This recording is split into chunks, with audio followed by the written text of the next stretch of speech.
بسم الله الرحمن الرحیم. په نننی لیکچر کې به مونږه په سی پلس پلس کې ویریبلز اینڈ ډیټا ټایپ وایو. ویریبل څه ته ویل کېږي او ډیټا ټایپ څه ته ویل کېږي. ویریبل is allocation and memory RAM. ویریبل چې کوم دی دا یو لوکیشن دی، یو ساحه ده د کمپیوټر په میموري کې. د کمپیوټر میموري نه مطلب زمونږ ریم دی چې دا ویریبل یو ځای دی، یو ساحه ده د کمپیوټر په میموري کې. ښه د څه دپاره استعمالیږي؟ ټو ټیمپرري سټور ا ویلیو، چې عرضي دپاره څه وکړي؟ ویلیو سټور کړي په ریم کې. یعنې ویریبل یو ساحه ده د کمپیوټر په ریم کې، د څه په خاطر ده چې هلته مونږ عرضي غوندې خپله ویلیو سټور کوو. خاطر کوم حد پورې یا تر څه وخته پورې به دغه ویریبل دغه ټیمپرري ویلیو په ریم کې سټور وي ډیورینګ ایگزیکیوشن اف پروګرام.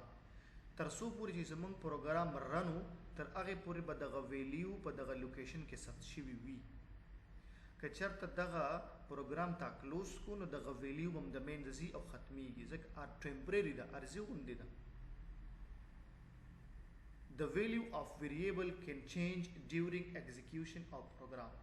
که چېرته ته وغواړې چې دغه ویریبل کې تا کومه ویلیو سټور کړې ده یا دغه لوکیشن کې تا میموري کې یو نمبر ثبت کړی دی، که ته چېرته وغواړې د پروګرام رننګ حالت کې وي او ته غواړې چې یو نمبر دې ورکړی فار ایگزامپل 15، ته دا غواړې بدل کړي نو کولی شي چې بدلیږي. یعنې د ویریبل ویلیو څه ده؟ چینجیبل ده، تبدیلیږي. ویریبل د ښه پوهېدلو دپاره دلته ما یو مثال راوړی دی. وایي why we use variable in programming. ولې مونږ دا ویریبل استعمالو؟ که دا خو مونږ وویل چې دا یو لوکیشن دی، عرضي غوندې ویلیو سټور کوي او تر څو پورې چې زمونږ پروګرام رن وي تر هغې پورې دا ویلیو په دې کې سټور وي او چینجیبل وي. که څوک وغواړي د پروګرام چې رننګ حالت کې نو بدلولی شي. خو د دې ولې ضرورت راغلی د ویریبل؟ دا یو مثال دی.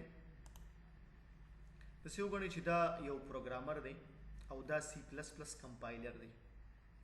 دا کمپایلر دا پروګرامر دی کمپایلر ته وایي چې هائی کمپایلر I want to store some data in memory, please help me. دا وایي چې زه غواړم د کمپیوټر په حافظه کې څه ویلیو سټور کړم. د کمپایلر ته وایي ته دا راله ثبت کړه. دا ورته وایي اوکې برو نو پرابلم ټیل می اباؤټ د ډیټا یو وانټ ټو سټور. څنګه ډیټا سټور کړم؟ راته ووایه چې زه یې دله څه کړم؟ سټور کړم. یعنی پروګرامر کمپایلر ته خبره وکړه چې دا ډیټا واخله ځان سره ثبت کړه او ورته وایي صحیح ده. خسې وکړل دلته ده ورته ویل I want to store an integer value 23 and memory. زه غواړم چې 30 یو عدد دی دا ځان سره کمپیوټر میموري کې وساته چې زما کله په کار شو بیرته بیا راکړي. نو کمپایلر ورته وایي cool let me do it for you. مطلب دا چې صحیح ده، صبر وکړه زه دله ثبت کړم. نو ده څه وکړه؟ دا 30 څه کړه؟ ثبت یې کړه. د دې نه وروسته بل عدد یې ورکړم. داسې دبادب دا پروګرامر چې کوم دی د کمپایلر ته ویلیو ورکوي. یو ځلې 30 ورکړه، بل ځلې 25 ورکړه، بل ځلې 40 ورکړه، بل ځلې بیا 30 ورکړه، بیا یې 30 ورکړه، بیا یې 50 ورکړه. داسې ډېر زیات میموري کې خو ډېر زیات ویلیو سټور کېږي که نه. نو دې پروګرامر هم دغه شانتې وکړل چې دې ته ښه زیات څه ورکړل؟ ډیټا ورکړل. ته څه وکړل؟ هغه ډیټا یې د کمپیوټر میموري کې څه کړه؟ ثبت کړله. لکه ډېرې ډیټاګانې هم کې ثبت مخکې نه وي، ده ورته چې 30 هم ثبت کړه، نو د کمپیوټر میموري کې 30 هم یې وړله او ثبت یې کړله. یو څو منټه وروسته دا کمپایلر دا پروګرامر د کمپایلر ته څه وایي؟ کمپایلر جی پلیز شو می د ډیټا which we want to store which you store in the memory. دا ورته وایي تاله چې ما کوم میموري ویلیو درکړی وه، کوم نمبر چې مې درکړی هغه راله بېرته راکړه. وختي د 30 عدد ورکړی او د دې نه مخکې هم د ډېر عددونه ورکړي، خو ده ورته چې 30 ثبت کړه نو ثبت کړی دی. اوس ورته څه وایي چې هغه نمبر راکړه. دا ورته څه وایي؟ there is a lot of data already saved in the memory. which data you are talking about? ته د کومې ډیټا باره کې خبرې کوې؟ ما څخه میموري کې خو ډېره زیاته ډیټا پرته ده. اوس دلته یو مشکل رالی. مشکل کوم مشکل و چې کله موږ کمپیوټر ته ډیټا ورکوله، کمپایلر ته هم ډیټا ورکوله، څه مشکل نه و، هر قسمه ډیټا ایکسپټ کوله او کمپیوټر میموري ته وړله او ثبت کولی. خو مشکل دلته دا دی چې بیرته موږ کمپایلر ته وایو چې ډیټا راکړه، نو بیا کمپایلر نه پوهېږي ځکه هلته خو ډېره زیاته ډیټا یې که نه.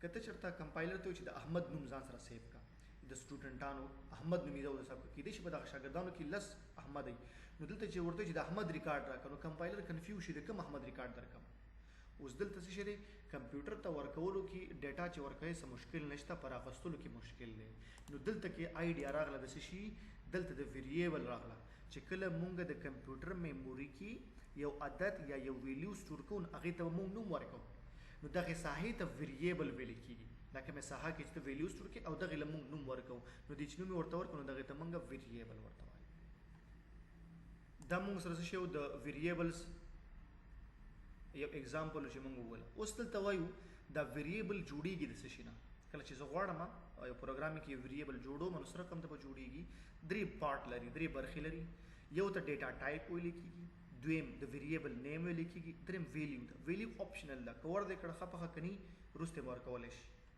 خو دا دوه اولني ضرور دي چې کله ته یو ویریبل جوړې اول به ورته ډیټا ټایپ ښیي بیا به ورته د ډیټا ټایپ نوم د ویریبل نوم به ورته ښیي بیا به ویلیو اول راځو د ډیټا ټایپس ته اوس وګوره ډیټا ټایپ مینز what type of value you can store in the variable اوس کله چې زه غواړم کمپایلر ته چې یو نمبر ثبت کا یا یو نوم ثبت کا کمپایلر خو نه نمبر پیژني نوم نه پیژني هغه 01 پیژني نو مونږ ورته وایو چې دا انټیجر دی مونږ ورته وایو چې دا مثال سټرینګ دی مونږ ورته وایو چې دا کریکټر دی دا ورته مخکې نه وایو چې دا ټیکسټ دی او که دا نمبر دی نو دا به ورته اول د کمپایلر ته به منشن کې ښې به ورته دا په څه باندې ښودل کېږي ډیټا ټایپ باندې ښودلی کېږي صحیح ده که نه هلته به ورته وایي چې نمبر دی یا ټیکسټ دی نو د هغې دپاره موږ مختلف قسمه ډیټا ټایپ لرو وی هیو 3 types of data type 3 types of data type لرو مونږه ډیټا ټایپ چې کوم دی مونږ په سی پلس پلس کې 3 قسمه لرو یو ته پرایمري ډیټا ټایپ وي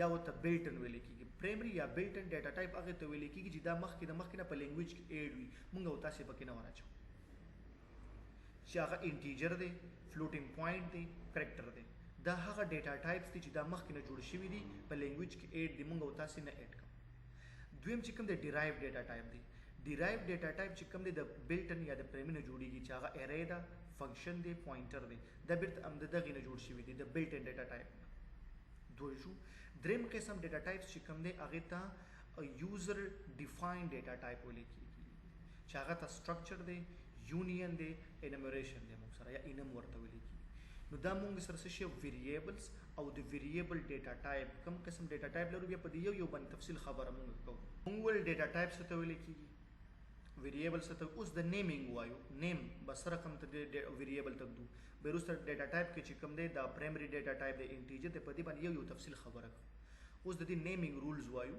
بیا وروسته په دې باندې خبره وکړو کله چې ته یو ویریبل ته نوم ورکې نو هغه خپل یو رولز لري په هغه رولز مطابق باندې ته کولی شي چې ویریبل ته نوم ورکړي name of identifier includes alphabets digits and underscore ته کولی شي چې یو ویریبل ته نوم ورکې په هغې کې ABC یوز کړي الفابیټس نمبر هم استعمالولی شي او انډرسکور هم استعمالولی شي یو نوم ورکې که نه مثال زه لیکم احمد دا هم یو ویریبل نوم ورکولی شي زه لیکم مارکس یو ویریبل نوم دی هر قسمه نمبر ته ورکولی شي لکه مثال لیکم احمد 1 2 3 دا هم یو ویریبل نوم کېدلی شي خو شرط څه شی دی first character of any identifier نه مطلب ویریبل دی must be either alphabet or underscore کله چې یو ویریبل ته نوم ورکې نو د هغې اولنی کرکټر اولنی توری باید ABC وي او بل څه شی وي یا انډرسکور وي داسې نشي کولی چې مثال 1 2 3 احمد دا نشي ورکولی خو احمد 1 2 3 ورکولی شي لکه مثال زه لیکم